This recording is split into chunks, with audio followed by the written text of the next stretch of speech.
we're going to define the double Riemann sum of a function of two variables by analogy of how we define a Riemann sum of a function of one variable. So let me remind you that if the function was just one variable and was defined over the interval AB, the Riemann sum of this function was to divide the interval in small subintervals of the same length and then consider here the rectangles determined by the function. Well, this addition of all the rectangles is what was called the Riemann sum in a function of one variable.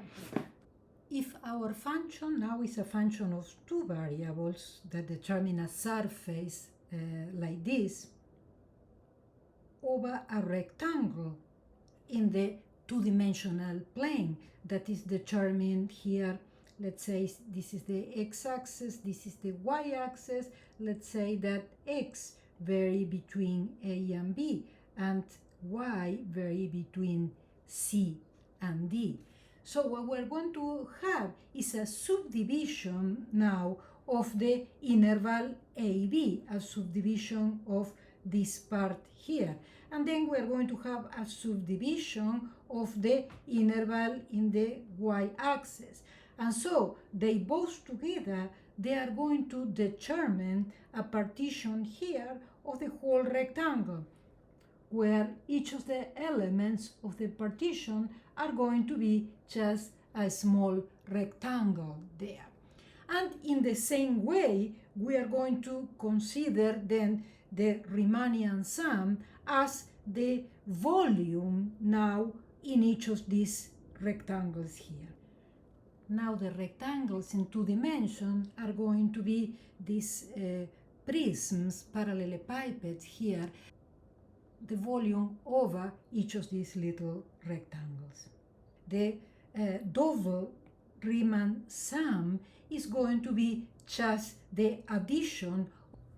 We're going to pick a value in each of these rectangles that is going to give us the height, and we are going to multiply them by the area of the small rectangle. The addition of all these little prisms is what is going to be called the double Riemann sum.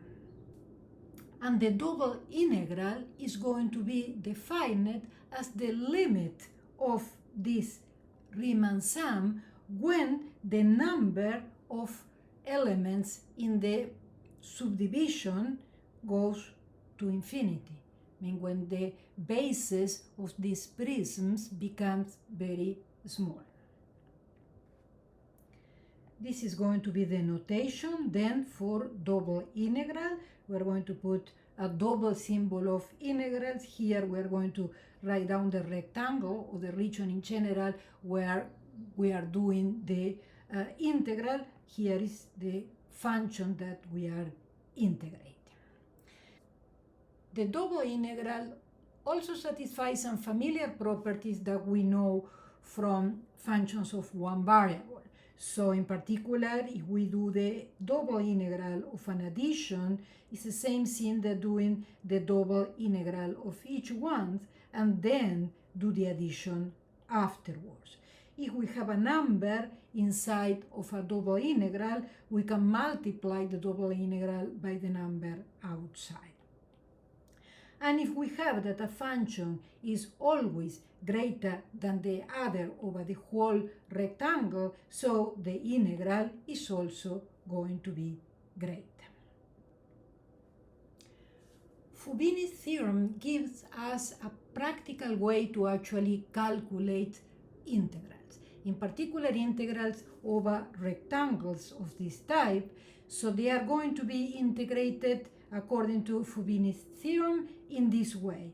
We are going to do first the integral with respect to x. So we are going to consider this function depending only on x. Y will be a constant for this integration. And so when we do this, when we calculate this primitive, then we evaluate between A and B. When we are done with all that, this will be a function that will depend only on y. Well, that function we are going to then integrate it with respect to y and then evaluate the primitive. And Fubini says that this is the same thing that doing it in the other order. So we can also first do the integral with respect to y, and when we are done with that, then do the integral with respect to x. In both directions, if the function is nice, is going to be the same result. For example, let's calculate the integral of this function over this rectangular region. So this rectangular region is the rectangle given by, in the x-axis, the interval 0, 2, and in the y-axis, the interval 1, 2. So the intersection of these two will give us a rectangle like this. Over this rectangle is where we want to calculate the integral. So let's calculate double integral over this region of the function x minus 3y squared dx dy.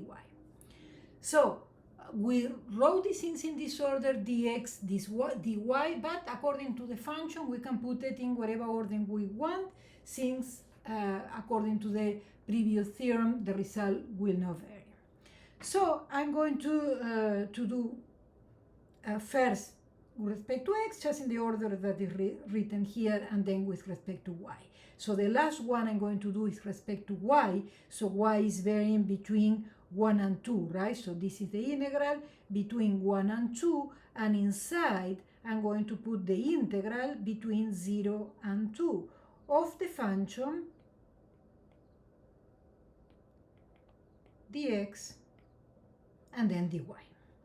So this integration respect to y will be the last thing that we do. So in each step we are going to keep this integration from 1 to 2 and dy, because inside of this parenthesis we are going to do all the work for this integral, which means first to calculate the primitive of this.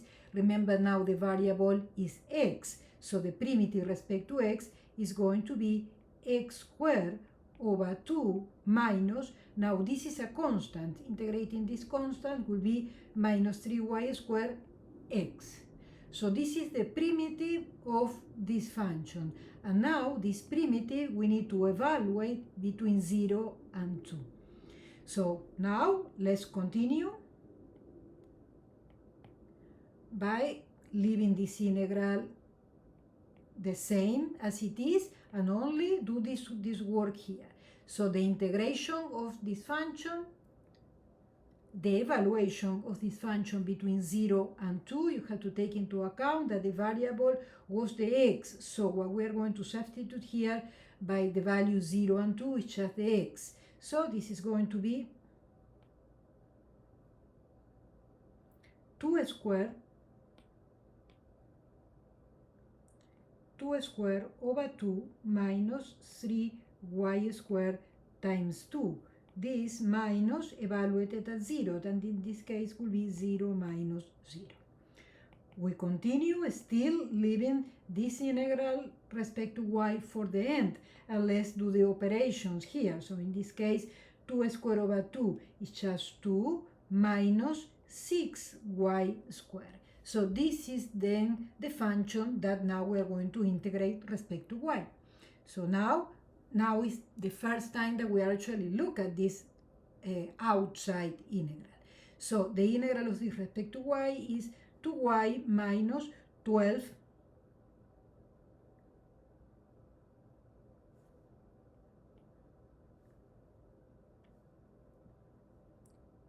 minus 6y cubed over 3. And this is going to be evaluate between 1 and 2. So we do now the last evaluation between 1 and 2, 6 and 3. This is just 2 here.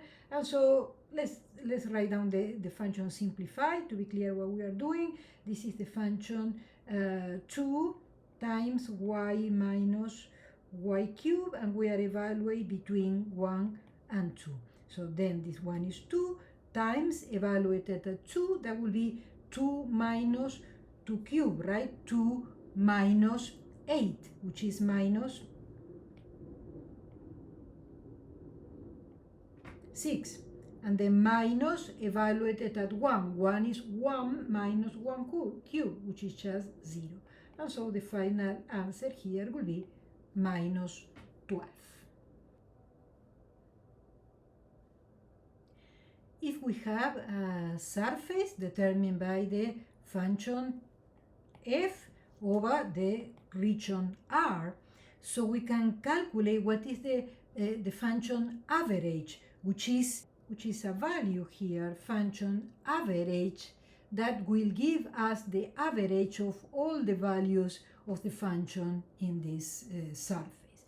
Well, to calculate the function average, we need just to calculate the double integral of the function and divide by the area of the region. In case that is a rectangle, the area of the region is just base multiplied by height.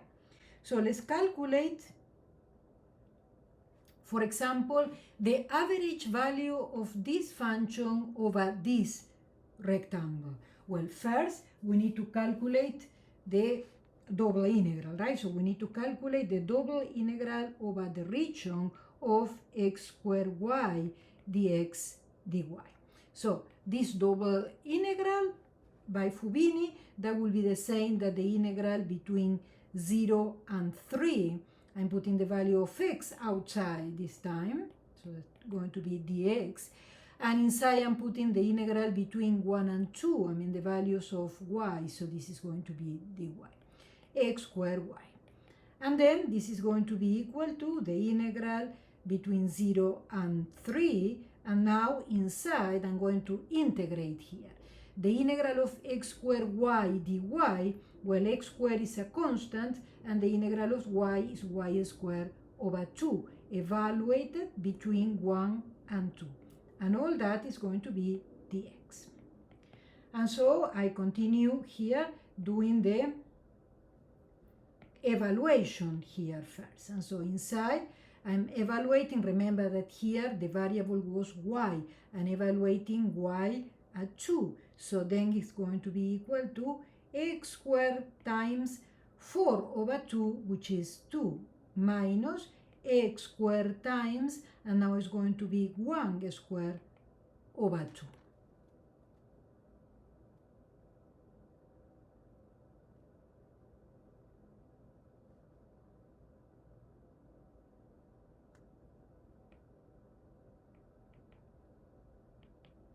This is equal to the integral 0 and 3, and so here this is 2x squared minus x squared over 2, so we can do the operations here. This is just 4x squared minus x squared, this is 3x squared over 2. We take the number outside of the integral, and the integral of x squared is x cubed over 3, evaluated between 0 and 3. So the 3 here cancel, and we have then x cubed evaluated at 3, that will be then 27 over 2. This is the value then of the area here. Now the average of the function is going to be equal to 1 divided the area of the rectangle. The area of this rectangle is 3, which is its length, times 1, which is its length. The length is just the subtraction of the coordinates, right? So this is 3 minus 0, which is 3, and 2 minus 1, which is 1.